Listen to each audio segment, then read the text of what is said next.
Welcome to the tutorial on uploading a static website to Amazon S3 static web hosting. In this tutorial, we'll guide you through the process of creating an S3 bucket, uploading static files, configuring static website hosting.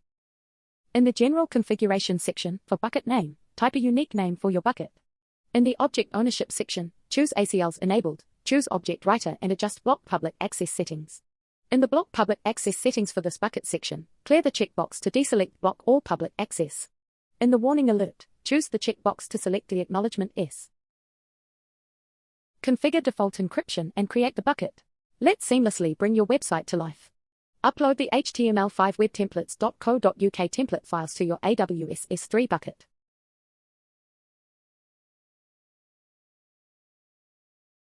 Click the Permissions tab. In the Bucket Policy section, click Edit, then in the Policy Editor window copy and then paste it in the Policy in Editor window.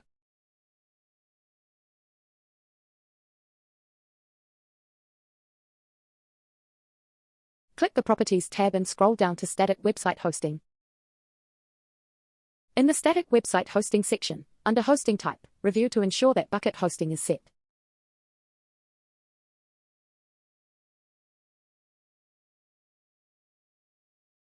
Under Bucket Website Endpoint, click the copy icon to copy your bucket website endpoint. Congratulations! You've uploaded a static website to Amazon S3 static web hosting.